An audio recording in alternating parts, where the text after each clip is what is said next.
Hello, everybody. We're live. Thank you for tuning in. If you're here on the live, thank you for being here with me. I wanted to do quick live today, not too long, but I wanted to tell you about this.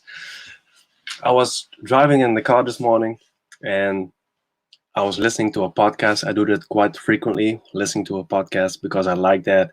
And mostly it's about mindset, personal development, about closing techniques, marketing.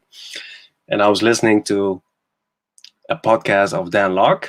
And most of you know that I've been trained by Dan Locke for high ticket closing.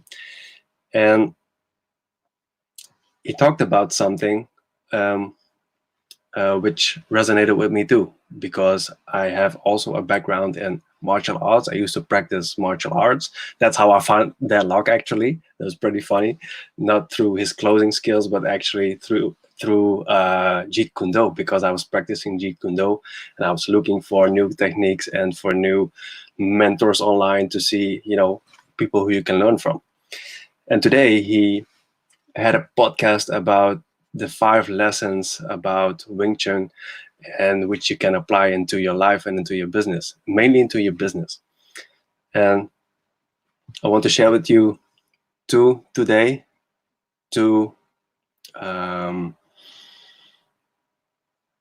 lessons that were the most appealing to me from the 5. I'm going to leave the link below so that if the live is done, then you can watch it back and you can go to the link and see the whole episode. But I wanted to pick out 2 which had the most impact for me and which I will think also will benefit you. So the first one, maybe go a bit back, because I talked about Jeet Kune Do and I talked about Wing Chun. That can be a bit distracting or a bit confusing. But Jeet Kune Do is developed by Bruce Lee. Most people know Bruce Lee, right? But the core of Jeet Kune Do is Wing Chun. Wing Chun is developed by a woman, and Wing Chun philosophy always has the philosophy that the opponent is always stronger than the attacked one. So then, in that case, why it's developed by a woman, that the woman used to be, not the strongest person and had to fend herself to guys. So that was actually the whole philosophy about Wing Chun. Now, Jeet Kune Do was the basis from Wing Chun, and Bruce Lee made it a concept. So it's not like a defined style like karate or like I say taekwondo or hapkido or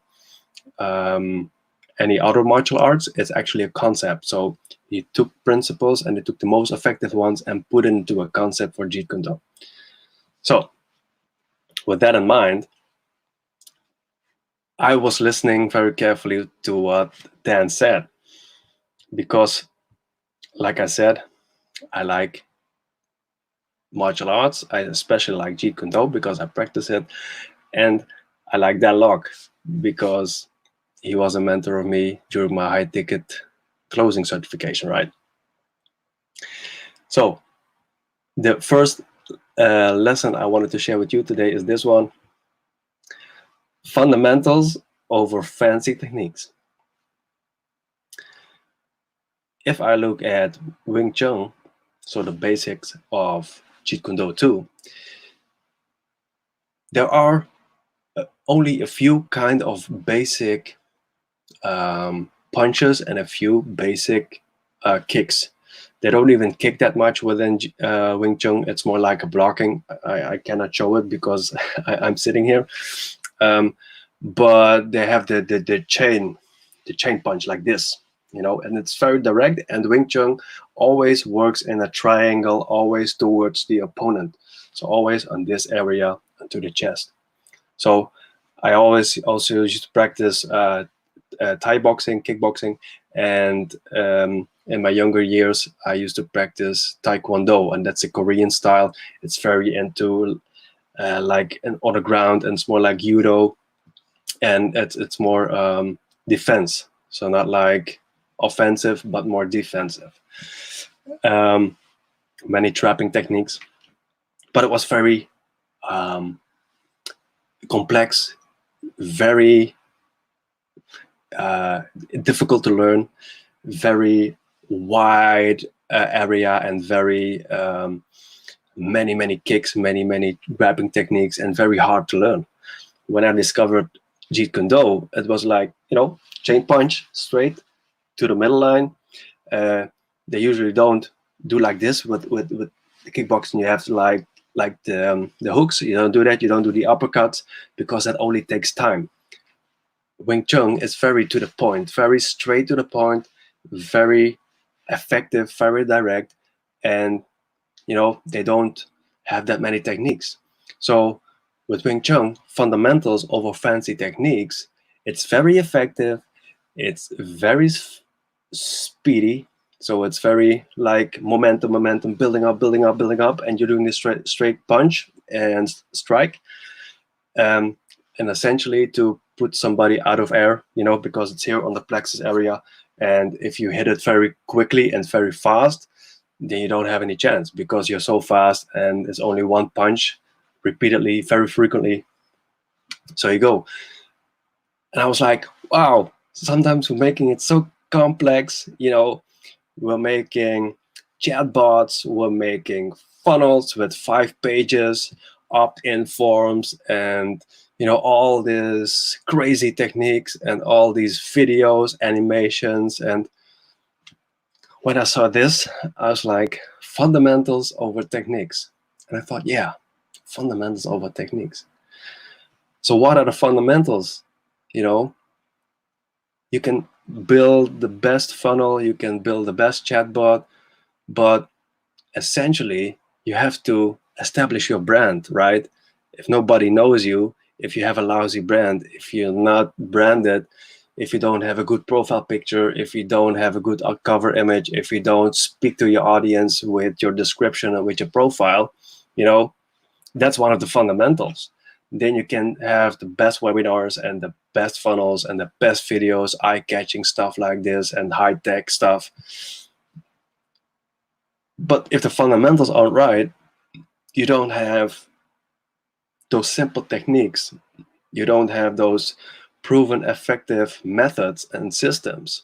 Then it's very hard to get access to the audience and to speak to the audience and to create this brand and effectiveness, right? So that's the thing I really liked about this part and spoke to me very much.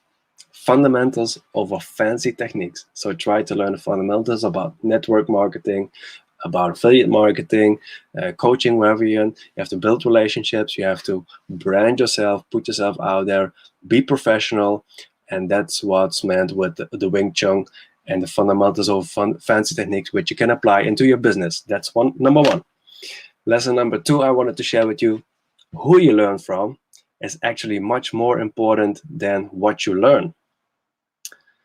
Because go back to the Wing Chun or Jeet Kune Do or whatever style you're practicing from martial arts, there is a source, there is some beginning.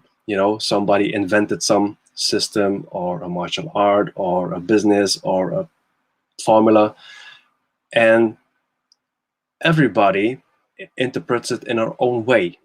So what you want to do is you want to look for people who are eager to learn themselves, who are always on the edge of sharpening their knives, who are always improving themselves, who are always looking for new ways to add to their tool belt and new ways to explore and new ways to add value to your audience.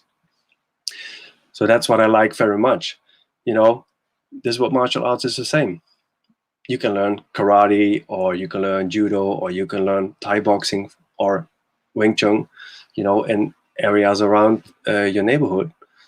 But you actually better look for a sifu or a mentor or a coach who can give you access to a next level, who believes in you, who sees potential in you, and who is always improving him or herself. Because if you don't do that, and they always stick to their patterns and always stay in this box, then how will you learn, right? You learn the fundamentals, but if you want to improve, if you want to move forward, that's pretty hard to, explore new things for yourself if you want to evolve. So what I did, I always looked for mentors who are practicing what they preach. That's one. But also look at the results of the students. That's two. You know, that's the same with in business, and it's the same in martial arts. You look at the mentor or the teacher, and then you look at the results of the students. And the other thing is the mentor has to be improving her or himself. You know, for me, with the closing part, Dan Locke always reinvents himself, always done new stuff.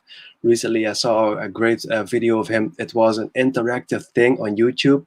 You could test how good closing you are, how good skill you had in closing. And it was a sort of like a bit of arcade style, like 80s retro style, like the arcade things like Tetris and the Space Invaders. And it was so great. It was just on YouTube, but depending on the outcome, you get a whole different flow, and you could test if your closing abilities were good, yes or no. Also, he's adding new things, copywriting. He's adding things into the closing scene. So it's great, if you have these mentors and you can learn from them. Also in the programs and one-on-one. That's great. Then you're adding massive value. Our millionaire mentor is doing the same thing. He's investing in courses. He's always looking for new opportunities. He's always investing in personal development and how to improve himself, how to add more value to us so that we can apply also more techniques and more teachings to our students and to the people who want to work with us. So who you learn from, I talk about this so much, it's the same in mentoring and the same in business and the same in martial arts. It's the same in photography, that's my passion too. Who you learn from. I mean, I'm part of the Headshot crew. It's an international community where like 16,000 headshot photographers worldwide work, but it's the founder is Peter Hurley.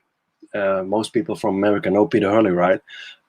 He used to be a model, and he took all this experience from the modeling into photography. So if you're for headshots and profile pictures, for me, he's the one to go, the person, right? But you can learn from so many other people. And it's the same with closing, and it's the same with email marketing, and it's the same with funnel building. So it applies for every area of your life. So be very selective who you learn from. Look at the mentor, look at the students, the results of the students, and look in which kind of way they are constantly evolving themselves, constantly challenging themselves. Like, what if I do this? I have this is working out pretty well, this is working good, but I want to go to the next level. I want to add more value to my customers. What can I do more to add even more value to them? These were two of the lessons which I took away from this video of Dan Locke. Sorry, the podcast of Dan Locke, but I'm going to share the link below because there were actually 5 lessons. So you can see for yourself if the other 3 were also applicable for you, for in your life, in your business. I hope you enjoyed the live. Let's see if we have some people on here right now. Let me check. I see people hopping on, but I don't see any people posting comments. If you're on the live and if you want to engage, you can do that now because I am about to summarize and end the live. I'm gonna wait another 10 seconds because we have some delay always, right? If you do go live, you have some delay in the replies.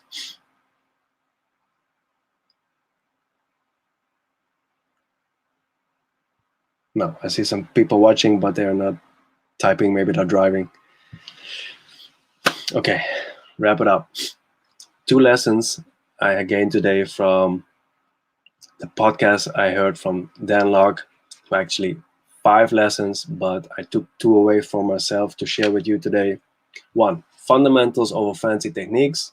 Very direct approach, very effective, very um, selective, and stick to the fundamentals. Build your fundamentals, do your branding, have a good profile picture, have a good header, have a good description, and then you can address your audience, and then you have a good branding, and you can actually evolve that into a next level, right? But you have to take the fundamentals and learn one thing, practice it, and if you practice it, you can apply it. If you apply it, you can teach it to other people, and then you can go to another thing, and then you can, implement it, practice, and then teach it again. The second one, who you learn from is more important than what you learn. So if you learn copywriting, if you learn closing, if you learn network marketing, if you learn affiliate marketing, email marketing, e-commerce, whatever, choose your mentor wisely. Look at the mentor, look at the students' results, and look if the mentors are constantly improving and evolving themselves and investing in themselves, because that's always things you want to look at if you want to improve for yourself. So this was my takeaway from Dan Locke's podcast. I'm going to leave the whole video in the comments. Thank you for watching. Thank you for being on the live.